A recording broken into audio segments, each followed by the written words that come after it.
नमस्कार, आप सुन रहे हैं आकाशवाणी ईटानगर के Arun FM 103.1 megahertz senior citizen कार्यक्रम के आज के इस अंक में आप सभी श्रोताओं का हार्दिक स्वागत करती हूं। मैं आपके रेडियो साथी गईरत।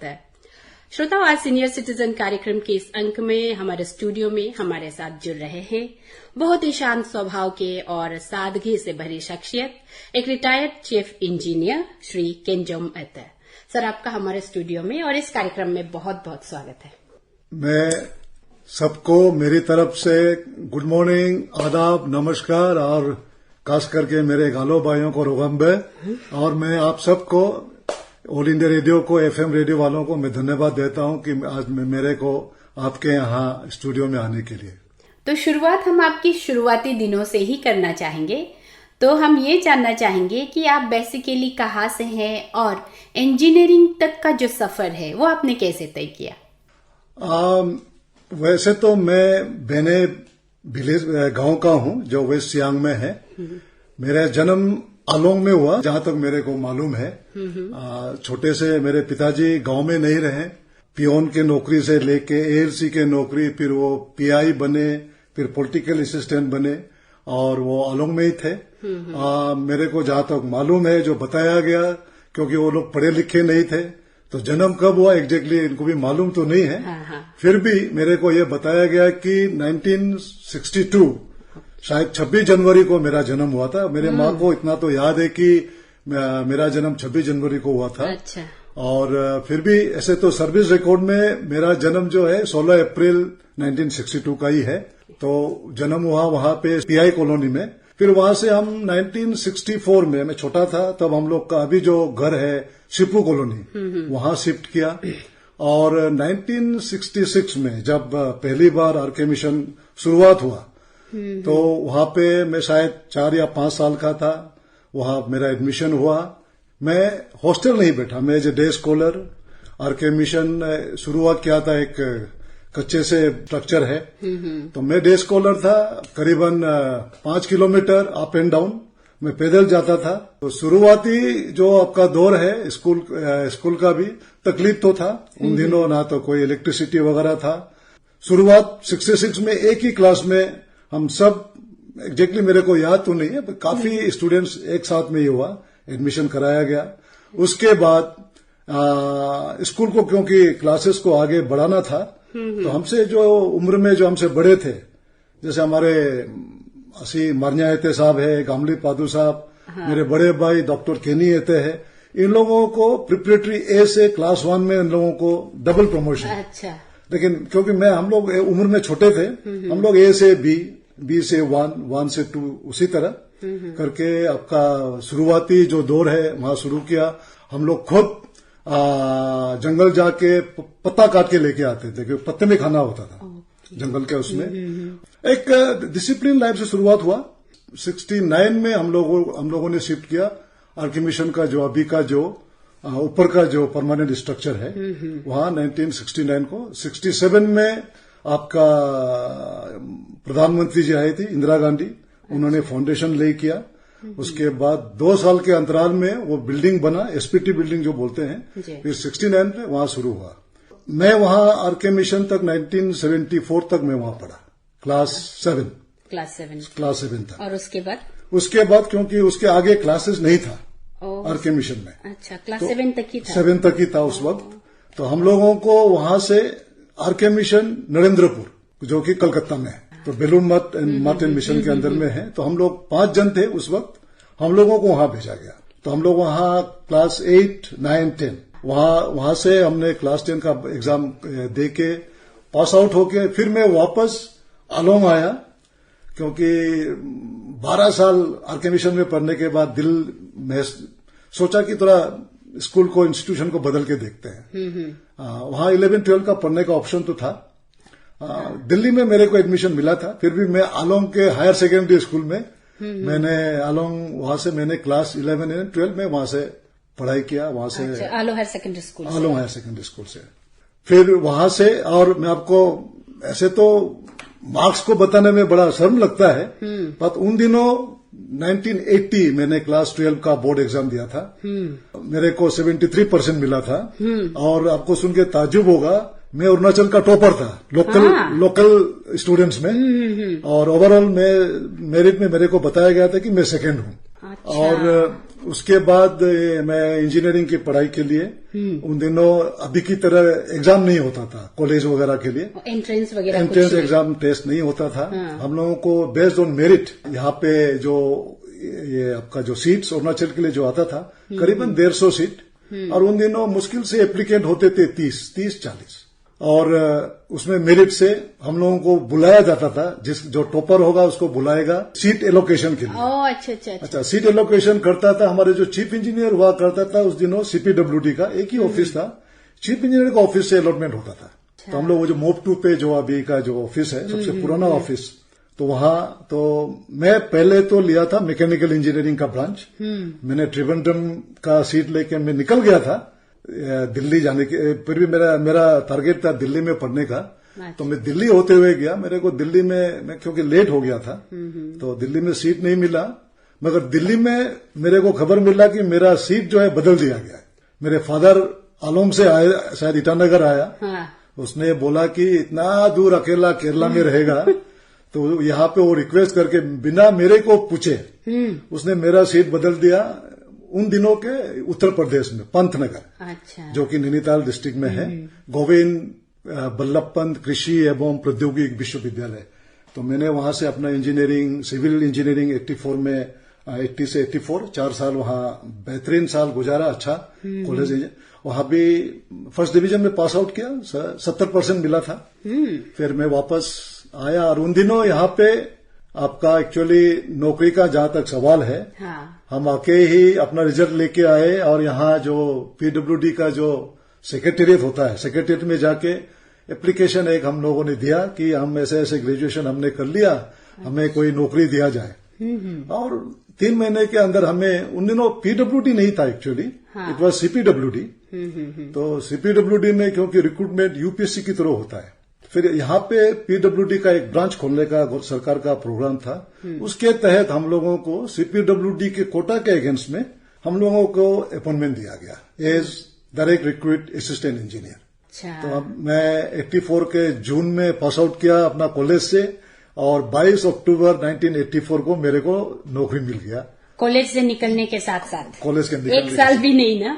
और अभी जैसे आपको बताया उस वक्त ये PWD स्टेट PWD नहीं था, CPWD हुआ करता था।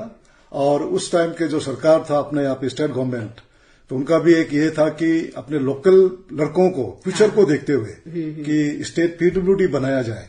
तो CPWD को आहिस्ता आहिस्ता वो लोग वापस दिल्ली भेजना शुरू किया, और PWD का गठन हुआ। तो उस वक्त में जैसे अभी आपको बताया, आई थिंक हमारे जो लोकल ऑफिसर्स में इंजीनियर्स में शायद हम शायद प्रथम फर्स्ट 10th में होगा अरुणाचल का, अगर देखा जाए तो 10-15 में आपका ये आई थिंक उसके लिए हम लोग भगवान से हम शुक्रगुजार है कि हम ऐसे टाइम पे नौकरी में ज्वाइन किया जब स्टेट आपका आगे बढ़ रहा था। It was basically developing stage, वो भी शुरुआती दौर में जब हमारे इंजीनियर्स काफी कम थे। और मैं 2022 में अप्रैल के महीने में मैं सेवानिवृत्त हुआ चीफ इंजीनियर के पोस्ट पे PWD डिपार्टमेंट में। उन दिनों उतनी भी तकलीफ नहीं थी शायद नौकरी मिलने के लिए, या फिर उस वक्त भी आज के जैसे जद्दोजहद होता था कि नौकरी नहीं मिल रहा है, पढ़ाई है, डिग्री हाथ में है लेकिन नौकरी नहीं, वो भी उन दिनों भी था या फिर आसानी से मिल जाते थे? कहे तो कोई जद्दोजहद का कोई अवसर ही नहीं था। अच्छा। अब ये था कि आपका एक दो महीना हम लोगों को तो रुकना पड़ता था। तो ये हम लोगों को उस वक्त भी 3 महीना भी हम लोगों को भी लगा था बहुत वक्त गुजर गया। तो यहां तक भी उसमें एक इंसिडेंट भी हुआ, हमारे एक सीनियर है गुजर गए, तो हमको भी याद है उसमें हम लोग जब सेक्रेटरीट में जाते थे, सेक्रेटरी PWD एक मलाई चामी साहब बोल के थे। तो एक बार हम लोग मिलने भी गए नौकरी के लिए भी, पूछताछ करने की, हमने एप्लीकेशन दिया था, सर क्या हो गया। तो उनको मिलने गए तो वो एक्चुअली रूम में घुसे थे हवाई चप्पल पहन के। तो जो सेक्रेटरी है वो नाराज हुए, कहता है आप अफसर बनने जा रहे हो और आप चप्पल पहन के आए हो। तो उन्होंने ये कहा था कि साहब हम बहुत दूर गांव से आए हैं, यहाँ नाहरलगुन में बैठता था वो, कहता था कि उसमें ये था कि हम लोगों के पास पैसे नहीं है, आप और डिले करोगे तो हम जूता के अगले बार हम नंगे पैर आएंगे। फिर भी आज की स्थिति जो है कि इतने बच्चे पढ़ लिख के बाहर आ रहा है। हाँ। और पोस्ट लिमिटेड है। उन दिनों इनफैक्ट आपका कोई उस हिसाब से कोई आपका लिमिटेशन नहीं था। अच्छा, तो आप आरके मिशन से पढ़े हैं और आप तो पढ़ाई में बहुत ज्यादा अच्छे रहे हैं। तो आरके मिशन जो है बहुत एक प्रेस्टिजियस स्कूल, उसमें जाना ही एक बहुत प्रेस्टीज की बात होती थी। वैसे हालांकि अभी भी है, लेकिन अभी बहुत सारा स्कूल्स है तो चर्चा कम होती है। तो और आप हम कह सकते हैं कि आप एक बहुत अच्छे और एक बड़े घर से हैं। और अपने श्रोताओं को भी बता दूं कि जो आज हमारे साथ स्टूडियो में है श्री केंजम अत्ते, ये वेस्ट सियांग डिस्ट्रिक्ट के एक बहुत ही बड़ी शख्सियत, जानी मानी शख्सियत श्री बोकेन अत्ते के सुपुत्र है। तो आप बोकेन अत्ते जी के घर पैदा हुए, तो जाहिर सी बात है आप बहुत लग्जरी में आपका जो भी बचपन था, जो पढ़ाई था। फिर भी हम ऐसे ही ये जानना चाहते हैं कि ऐसे भी कभी कुछ हुआ कि आपकी भी कोई ख्वाहिश रही हो जो पूरी नहीं हुई हो, जो बाकी दोस्त हुआ करते थे आपके, जो लोग वो स्ट्रगल करते थे, उनकी तरह जो स्ट्रगल है कभी आपने भी महसूस किया? अभी आपने कहा पिताजी का नाम था। हाँ। मैं ये नहीं कहूंगा कि वो बहुत ही आपके रईस आदमी थे। हाँ, लेकिन एक चीज तो है कि बचपन से मेरे जो कॉलेज तक का भी वो तकलीफ जो है, जो लोगों को मैं कभी कभी अपने दोस्तों को भी देखता था, वो तकलीफ मेरे माँ पिताजी ने महसूस होने तो नहीं दिया।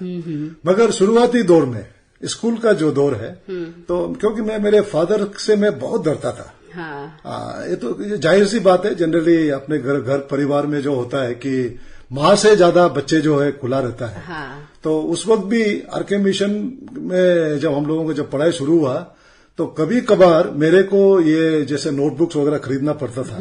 तो माँ को बोलूं तो कहता था कि पिताजी से मांगो पैसे। अब मेरे फादर क्योंकि बहुत व्यस्त रहते थे। हाँ। वो आपके पब्लिक सर्विस वगैरह में आपका, तो कभी कभार शाम को ही मिलना होता था, तो उनको मांगने के लिए भी ये मैंने तकलीफ तो था। हाँ। बट पैसा तो देते थे, मगर बकायदा हिसाब किताब के साथ। हाँ। बाकी मैं इतना कहूंगा कि हाँ, मैं कोई आपका लग्जरी के साथ तो गुजरा नहीं, लेकिन जितना आपका जिंदगी में जो थोड़ा बहुत जरूरी होता था वो माँ पिताजी की दया से इतना कभी महसूस होने नहीं दिया। चलो। लेकिन आपको और एक बता दूं कि जैसे मैं जब कलकत्ता में भी था और नरेंद्रपुर, तो उन दिनों जब मैं घर से जाता था मेरे को 300 रुपया देते थे फादर। अच्छा। 1975 में। पूरा साल के लिए? नहीं, वो जाने के लिए। अच्छा। तो उस 300 रुपये में भी वहां पहुंच के, हॉस्टल में पहुंच के हमारे जेब में 50 रुपया बच जाता था। तो वो वहां पे फिर अपना डे टू डे एक्टिविटीज के लिए थोड़ा बहुत खर्च ये था। बट देन मैं आपको मतलब यही बताना चाहता हूं कि उन दिनों और उस 4 या 3 साल जो हम उसमें पढ़ाई किया बाहर में भी, तो कभी भी ये एयर फेयर भी बढ़ा नहीं। हाँ। और मेरा भी 300 रुपया का जो कोटा होता था वो कभी बढ़ता नहीं था। और पिताजी भी उस हिसाब से देते थे कि ज्यादा बचे ना। बकायदा वो उस हिसाब से देते थे। हाँ। मेरा एक ख्वाहिश था जो कि हर बच्चों का होता है। हाँ। उस वक्त भी जब मैं हायर सेकेंडरी आलोंग में आया, तो होता था जैसे बच्चों देखता था लोगों का। हाँ। कि वो कहते थे मेरे को मजाक में भी, अरे आप तो आपके फादर को बोलोगे तो आपको मोटरसाइकिल खरीद देगा। हाँ। कि जो होता है बच्चों का इस 11-12 की उस उम्र की एज में भी ना। हाँ। ये मेरा भी दिल तो मेरे पास एक साइकिल था। अच्छा, आपको मैं बोलना भूल गया कि साइकिल से मैं आरके मिशन में भी सबसे पहला साइकिल मेरा था। अच्छा। मैं शायद क्लास 3 या 4 में फादर ने मेरे को साइकिल भी खरीद दिया। साइकिल से मैं आरके मिशन भी आना जाना करता था। आलोंग में भी रहा, हायर सेकेंडरी में साइकिल से जाता था। तो लेकिन उसमें भी दोस्तों के बोलने के बावजूद भी मैंने वो डिमांड नहीं किया। हाँ। और कभी सोचता हूं कि ये शायद आज के दिनों में भी मैं देखता हूं ये चीज कि अपने गांव में भी कि माँ पिताजी बच्चों के दबाव में आ जाता है। हाँ। लेकिन ये मेरे ख्याल से नहीं करना चाहिए। बच्चे जब तक अपना पढ़ाई खत्म करके अपने पैरों पे खड़े नहीं होता है, तो माँ पिताजी भी ऐसे जो दरखास्त, जो रिक्वेस्ट बच्चों का जो फरमाइश होता है, हाँ। उसको नहीं सुनना चाहिए। हाँ, उनकी अच्छी पढ़ाई के लिए, तालीम के लिए जो जरूरत है वो देना चाहिए। हाँ, वो तो सही बात है। और जहाँ अभी इस बात की आपने जिक्र की है, तो आपने अपनी पढ़ाई देखे है और अभी बच्चों के भी देखे हैं। तो जो एजुकेशन सिस्टम है, जो पॉलिसी है, उसको मैं नहीं बोल रही हूँ, जो जिस तरह से लोग इसको देखते हैं, जो पेरेंट्स है, जो स्टूडेंट्स है, या फिर जो इंस्टीट्यूशन है, जो रिश्ता है टीचर और बच्चों में या पेरेंट्स और बच्चों में, जो पढ़ाई का जो सिस्टम है, जो माहौल है, उसमें ऐसा क्या आपको डिफरेंस दिखाई देता है कि उस वक्त ये होता तो अच्छा होता, या फिर आज के दिन में ये चीज नहीं होती तो अच्छा होता? देखिए, वक्त के साथ तो परिस्थितियां बदलता रहता है। आज के हमारे दिनों में अभी आपने जैसा बताया, मैं अभी पहले ही बोला हूं कि उस वक्त ना लाइट था, ना आपका, मैं कहूंगा आज के जो मॉडर्न इम्यूनिटीज है, रेडियो हुआ करता था। मैं रेडियो कभी कभार सुनता था ऐसे, अदरवाइज ना टीवी था ना ये। और उस वक्त जो गुरु शिष्य का जो एक रिश्ता था, मैं खास तौर पे मैं आर्के मिशन की तुलना में उस संदर्भ में बोल रहा हूं, तो जो एक अनुशासन का जो एक जो माहौल था, उसमें जो हम लोगों ने जो पढ़ाई किया है, तो वो आज के टाइम पे मेरे ख्याल से हर एक इंस्टीट्यूट में, नहीं कहूंगा कि हर एक इंस्टीट्यूशन में, but in majority of the institution ये माहौल अभी नहीं है ये। और इसके कारण, उसका मेन कारण है अभी जो डेवलपमेंट जो वगैरह हुआ है, जो इंफॉर्मेशन टेक्नोलॉजी का जो डेवलपमेंट हुआ है, तो अभी कहते हैं कि आपको वेबसाइट पे भी सब कुछ पढ़ाई वगैरह मैंने सब डिटेल्स तो मिल जाता है। और मतलब बकायदा आपके पास एक स्मार्टफोन हो और इंटरनेट कनेक्टिविटी हो आज के टाइम पे, तो हर चीज आपके पास उपलब्ध है। तो उसके चलते बच्चों का जो एक जो आउटलुक है वो टोटली चेंज हो गया है। स्कूल में जो एक माहौल होना चाहिए था कि जो एक गुरु शिष्य का जो एक रिलेशन होता है, बच्चों को जो एक टीचर से जो एक डर रहना चाहिए, डर मीन्स वो एक आदर है अपना पढ़ाई लिखाई को सीखने के लिए, वो अभी काफी कम हो गया है। और आप जो बोल रहे हैं, हमारे टाइम का जो एटमॉस्फेयर था, मैं तो चाहता हूं कि वही माहौल अभी फिर घूम फिर के आए तो बहुत अच्छा है। ये मैं तो कहता हूं कि मैं कभी कभी सोचता हूं कि आज के जो ये टीवी वगैरह भी है, आपका जो इंटरनेट कनेक्शंस वगैरह अच्छी चीज है, मगर इसमें जितने भी जो आपका जो डॉक्यूमेंट्स वगैरह उपलब्ध है, बहुत सी चीजें ऐसे हैं जिसे कि मेरे ख्याल से रोक देने से भी अच्छा है। कि उन सब चीजों को देखते उसमें बहुत से जो बच्चों को सही रास्ते पे नहीं लेके जाता है, डिस्ट्रैक्ट करता है, उन सब को अगर उससे अगर हटा दिया जाता है, अच्छी चीजों को अगर उसमें अगर अपलोड किया जाता है, तो आपका बच्चों का भी जिंदगी मेरे हिसाब से अच्छा होगा।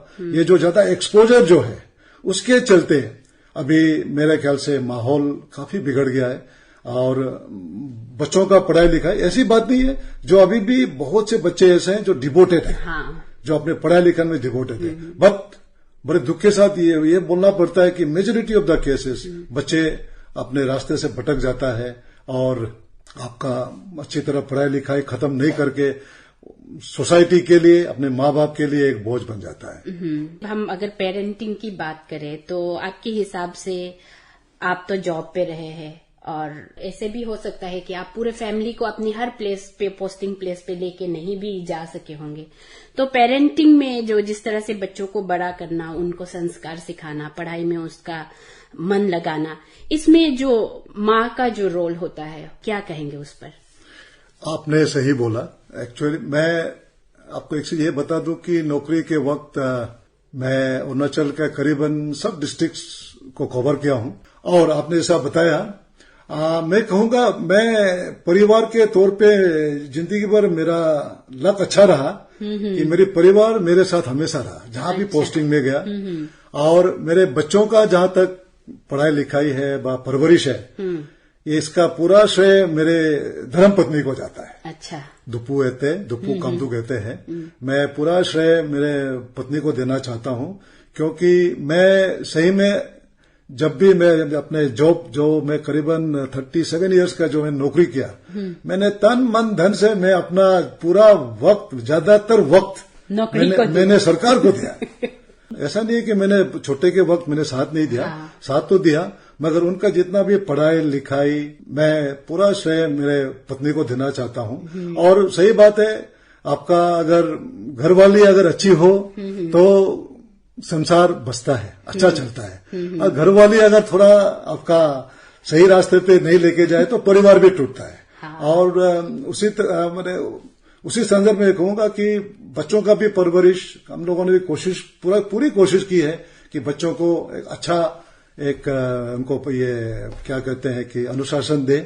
फिर से बोल रहा हूं कि ये पूरा श्रेय मेरी पत्नी को जाता है। मेरा शायद कोई ज्यादा इसमें कंट्रीब्यूशन नहीं रहा। मेरा कंट्रीब्यूशन स्टेट को बनाने में शायद गया। चलो, वो भी बहुत बड़ा काम है।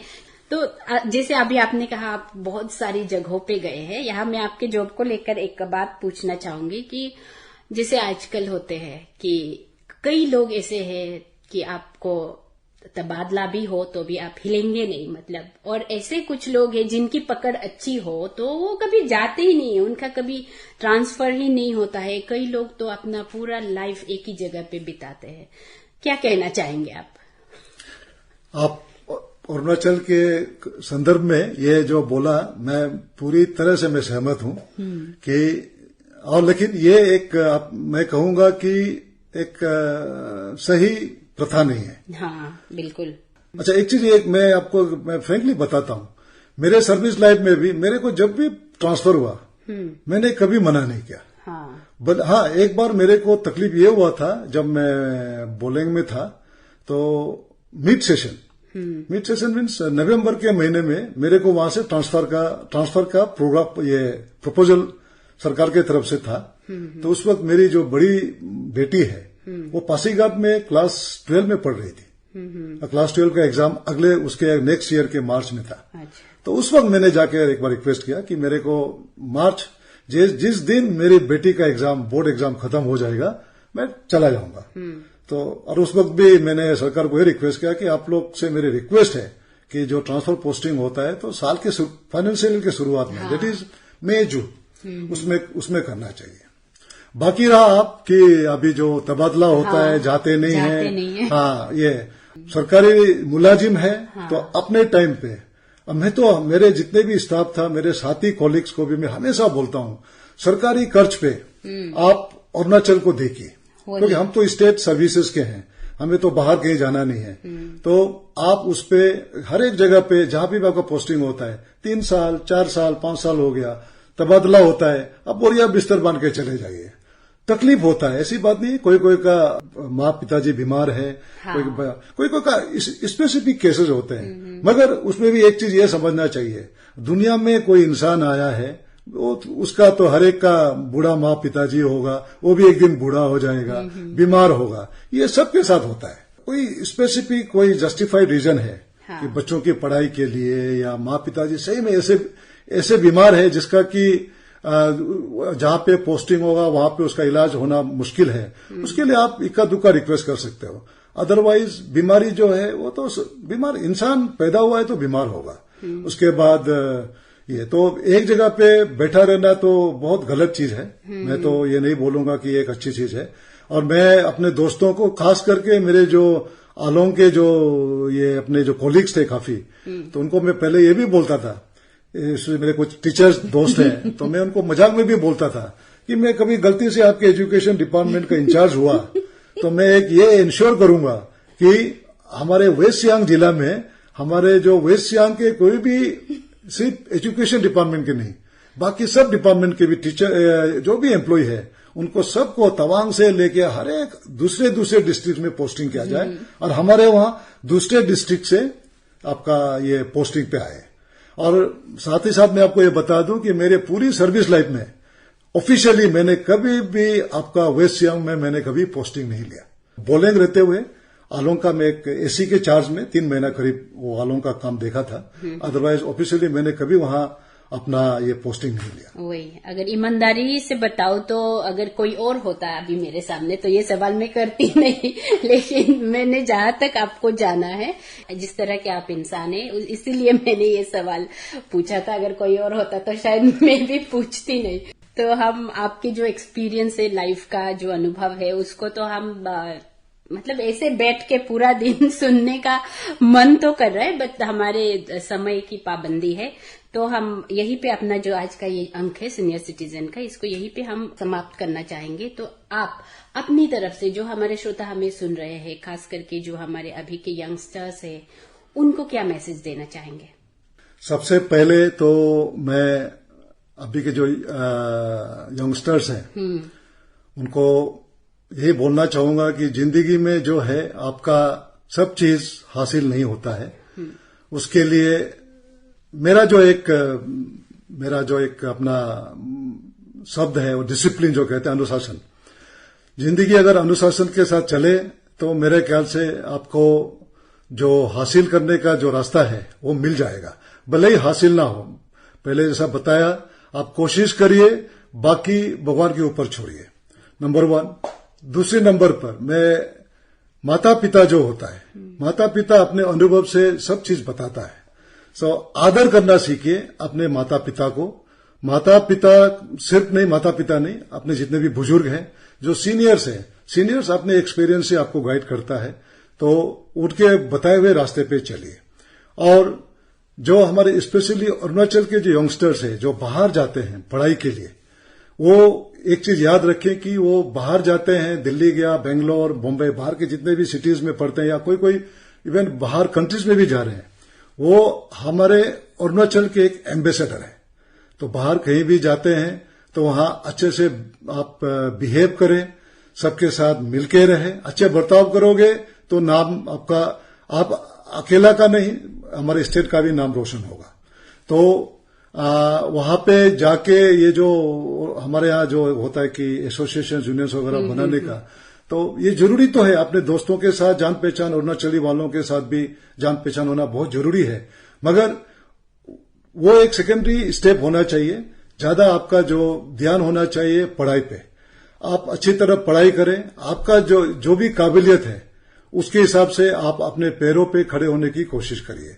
हर कोई डॉक्टर नहीं बन पाएगा, हर कोई एक आईएएस अफसर नहीं बन पाएगा, हर कोई एक इंजीनियर नहीं बन पाएगा, हर कोई एक सक्सेसफुल बिजनेस नहीं हो पाएगा, हर कोई एक अच्छा फार्मर नहीं हो पाएगा, मगर कोशिश करें कि वो आप जिस क्षेत्र में, जिस सब्जेक्ट में आपको इंटरेस्ट है, साइंस बोल के नहीं है, आर्ट्स में भी, आप ये दुनिया में अपॉर्चुनिटीज बहुत है। आप जो भी सब्जेक्ट में आपको आपका इंटरेस्ट है, भले ही वो म्यूजिक हो, फिल्म इंडस्ट्री भी हो, टूरिज्म हो, आप उसमें फोकस करें अच्छी तरह, अपने पैरों पे खड़े होइए और बड़ों का आदर करना, छोटों को प्यार करना, and compassion for the down trodden people, और सबसे ऊपर एक अच्छा इंसान बनने की कोशिश करिए। आप किसी को मदद नहीं कर सकते हो तो भी किसी को आप दुख भी मत दीजिए, ये मैं बोलना चाहूंगा। और साथ ही साथ अभी क्योंकि दुनिया में आप लोग सब देख रहे हैं क्लाइमेट चेंज की वजह से, इस बार देखिए हिमाचल प्रदेश में भी बहुत भूस्खलन आया, वेदर की ये जो है, हमारे यहां भी आपका अभी जो हाईवेज वगैरह बन रहा है, मैं क्योंकि अपने पीडब्ल्यूडी की तरफ से ये हाईवेज भी बन रहे हैं, रोड कटिंग वगैरह काफी हो रहा है, तो इट्स ऑल बिकॉज, और जो भूस्खलन वगैरह भी जो होता है, और आप देख रहे हैं गर्मी बहुत ज्यादा होता है, बारिश बहुत ज्यादा होता है, ठंड बहुत ज्यादा हो रहा है, it's all because of climate change. और क्लाइमेट चेंज के मेन जो है ये हो गया पेड़ काटने से। तो सबसे गुजारिश है कि पोल्यूशन को भी कम करें, और आप जहां भी अगर कुछ कटिंग कर रहा है, जमीन डेवलप कर रहा है, गांव बढ़ रहा है, खेती बाड़ी बढ़ रहा है, मगर पेड़ पौधे लगाइए ताकि ग्रीनरी बढ़े और संसार जो है एक अच्छा जगह बने रहने के लिए। इस क्लाइमेट चेंज को ये हमारे लिए एक चुनौती है, इसको हम सब मिलके ये सामना करना पड़ेगा। उसके लिए पेड़ पौधे लगाइए, मैं आप सबसे यही निवेदन करूंगा। जी, बहुत बहुत धन्यवाद। और बड़ों के शब्द सीख के साथ साथ आशीर्वाद होता है, तो हम उम्मीद करते हैं हमारे जितने भी श्रोता हमें सुन रहे हैं, इनके शब्द जो है आपकी जिंदगी को बदलने में, सही दिशा देने में जरूर मदद करेंगे। और मैं बता दूं कि आज हमारे साथ स्टूडियो में हमसे बातचीत कर रहे थे सीनियर सिटीजन कार्यक्रम के अंतर्गत पीडब्ल्यूडी डिपार्टमेंट में चीफ इंजीनियर के रूप में सेवानिवृत्त श्री केंजम अतर सर। आप हमारे स्टूडियो में आए, अपने एक्सपीरियंस हमारे साथ शेयर किए, इसके लिए बहुत बहुत धन्यवाद। धन्यवाद आप सबको। तो श्रोता, हम उम्मीद करते हैं ये कार्यक्रम आपको पसंद आए होंगे, और इसी तरह एक और हमारे सीनियर सिटीजन के साथ आपकी सेवा में हम फिर हाजिर होंगे। तब तक के लिए अपने रेडियो साथी गैर को दीजिए इजाजत, और सुनते रहिए आकाशवाणी ईटानगर के अरुण FM 103.1 मेगाहर्ट्ज। नमस्कार।